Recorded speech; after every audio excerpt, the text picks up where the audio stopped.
পুজো প্রস্তুতি নিয়ে আমি দেবপম আপনাদের সাথে। আজকে আমরা চলে এসেছি পূর্বাচল উদয়ন সংঘ, এবং এই বছর পূর্বাচল উদয়ন সংঘ কী থিম নিয়ে বানাচ্ছে এবং কী কনসেপ্ট রাখছে সেই বিষয়ে আরও বিস্তারিত জানবো। আমার সাথে এই মুহূর্তে রয়েছেন থিম শিল্পী, তার কাছ থেকে এই কনসেপ্টের ব্যাপারে আরও বিস্তারিত জানবো। প্রথমেই আপনার কাছে যে প্রশ্ন, এই বছর কী থিম আপনি বানাচ্ছেন এবং কনসেপ্টটা এলো কোত্থেকে?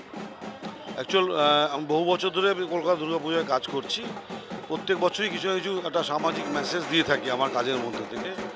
এবারে একটু অন্যরকম মেসেজ নিয়ে শুরু করা হয়েছে কাজটা, কুসংস্কার। আমরা যেখানে প্রত্যেক দিন দেখছি আজকে চন্দ্র অভিযান হচ্ছে, সূর্য অভিযানের প্রস্তুতি হচ্ছে, মহাকাশচারী হচ্ছে, বাচ্চারা অ্যান্ড্রয়েড ফোন নিয়ে গেম খেলছে, তারা মেটা থেকে শুরু করে গুগল সবই ঘাঁটতে পারে, এবং তাদেরকে আমরা নামি স্কুলে পড়াচ্ছি, প্রচণ্ড দামি গাড়িতে চড়াচ্ছি। এগুলো সত্ত্বেও তাকে আবার পাশাপাশি কুসংস্কার শেখাচ্ছি। এটা মা বাবারা দায়িত্ব নিয়ে কুসংস্কার শেখাচ্ছি, যেটা মনে হয় এইটা উচিত সময় নয়। কারণ এই সময়কার বাচ্চারা ভীষণই মেধাবী, তো তাদেরকে বিজ্ঞানসম্মত করে গড়ে তুলতে হবে। ভুলভাল জিনিস তারা শিখতেও চাইছে না, তারা কিন্তু ক্রস করছে। তো আমরা উত্তর দিতে পারছি না যে সত্যি কী কারণ। আসল কারণটা আমরা নিজেরাও জানি না। মুনি ঋষি তো মানে যারা আগে বলে গেছেন তাদের কথা আমরা সেভাবে শুনিনি, শুনলে হয়তো এতদিনে কুসংস্কার থাকতো না। তো আবারও এখন মনীষীদের তো আর ডাকা যাবে না প্ল্যান চেট করে, তাই উদয়ন সংঘের আমরা সদস্যরা যেটা ঠিক করেছি, একটা কুসংস্কার বিরোধী একটা মেসেজ দেওয়ার জন্য আমাদের প্যান্ডেলের মধ্যে থেকে, তো সেটাই করার চেষ্টা করেছি। তো এই যে যে কনসেপ্টের বিষয়ে বললেন আপনি, তো হঠাৎ করে কি এই চিন্তাভাবনা, নাকি রোজ দেখছেন প্রতিনিয়ত, বা কোনো একটা ঘটনার ভিত্তিতে আপনি এরকম একটা চিন্তাভাবনা রেখেছেন? না, এটা যদি এই পুজো করতে করতে দেখা যায়, মানে দুখানা কনসেপ্ট আমার এক বন্ধুর সাথেই হয়েছে। তো ও ডিপিএসে পড়ে, দামি গাড়ি চড়ে, তো একই ব্যাপার, তাকে যখন নিয়ে স্কুল দিয়ে যাচ্ছিলো একটা বেড়াল কেটেছিল। তো তখন বলছে, পাপা হোয়াট হ্যাপেন? তো পাপা বলছে, খুব একটা উত্তর দিতে পারেনি। পাপা বলছে, তুমি সোমনাথ আঙ্কেলকে জিজ্ঞেস করবে, সোমনাথ আঙ্কেল এইসব নিয়ে কাজ করছে বছর। তো এই একটা ব্যাপার। আর সেদিন নিমন্ত্রণ ছিল, চন্দ্রগ্রহণ ছিল সেদিন, তো ওখানে গেছিলাম। বাচ্চাটা জন্মদিন ছিল আর কি। তো আমাকে বললো, সোমনাথদা 9:10-এর মধ্যে কিন্তু খেয়ে নিতে হবে। বললাম, দেখো আমি তোমার বাড়িতে তো খাবোই না, চন্দ্রগ্রহণটা কি, কেন খেতে বারণ করছো? হ্যাঁ, এইভাবেই মানে কুসংস্কারগুলোকে আমরা দূরে সরানোর চেষ্টা করছি। এরকম ঘটনা প্রত্যেক দিন আমাদের ঘটছে, সেখান থেকে সাবধান হতে হবে আর কি।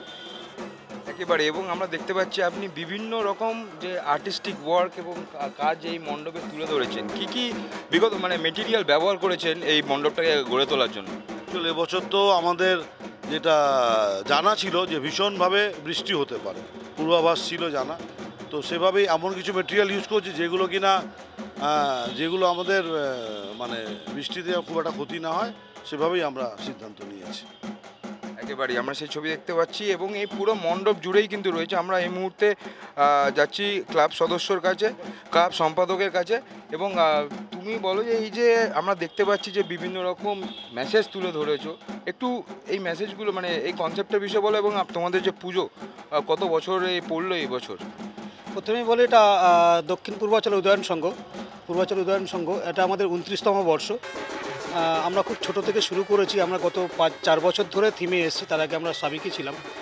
তো আমাদের সবসময় চিন্তাভাবনা ছিল যে কোনো কিছু একটা সমাজকে মেসেজ দেওয়া। এই দুর্গাপুজো একটা বড় ইভেন্ট, যেটা ইউনেস্কো পর্যন্ত চলে গেছে, মেসেজটা অনেক দূর পৌঁছায়। তো তার মাধ্যমে চেষ্টা করেছি যে আমাদের এই মেসেজটাকে অনেক দূর পৌঁছে দেওয়ার জন্য। তো যখন শিল্পী আমাদের এই কনসেপ্টটা দিলেন, আমরাও দেখছি ওতপ্রোতভাবে এই প্রতিদিন এই ইসের মধ্যে আমরা যাচ্ছি। যেরকম কিছু কিছু দেখতে পাবেন এখান থেকে, জোড়া কলা খেলে জোড়া বাচ্চা হয়, যে সাইন্টিফিক কোনো কারণ নেই। যেরকম দেখলে ব্যাঙ, বৃষ্টি হলে ব্যাঙ বিয়ে দিলে পরে বৃষ্টি কমে যায়, এরকম যে কনসেপ্টগুলো রয়েছে সেগুলো কিছু কিছু রয়েছে। মুনি ঋষিরা কিছু কিছু বলে গেছেন, আমরা যেগুলো বলেছেন সেগুলোকে সঠিক ব্যবহার না করে, যেমন থিম শিল্পী বলে গেলেন, সঠিক ব্যবহার না করে আমরা সেটাকে ঠিক অন্যরকমভাবে বানিয়ে নিচ্ছি। এবং এই আমাদের এই যেটা অজ্ঞতা, সেটা না জানার কারণে প্রচুর যারা ভণ্ড সাধু আছেন তাদেরকে এই সুযোগগুলো নিচ্ছেন, এই গরিব মানুষদের প্রতি, তাদের এই ব্যাপারগুলোর প্রতি সুযোগ নিচ্ছেন। তাদেরকে একটু অ্যাওয়ার করার জন্য আমরা এবার এই প্রোগ্রামটা করেছি আর কি। কুসংস্কার, আমাদের থিমটার নাম আছে চোখ থাকতে কানা। এটাই তার উপরে বেস করে আমাদের কুসংস্কারের ব্যাপারটা। জীবনে আমরা অনেকটাই এগিয়ে গেছি, সায়েন্স, টেকনোলজি, এআই এইসব তো ব্যবহার করেই থাকছি, কিন্তু তাও জীবনের সাথে আমরা দেখছি কুসংস্কারও জড়িয়ে রয়েছে এবং এই কুসংস্কারকেই মূল কনসেপ্ট হিসেবে তুলে ধরেছে এই বছর পূর্বাচল উদয়ন সংঘ। ক্যামেরায় রানার সাথে দেবপম, দেখতে থাকুন এস নিউজ।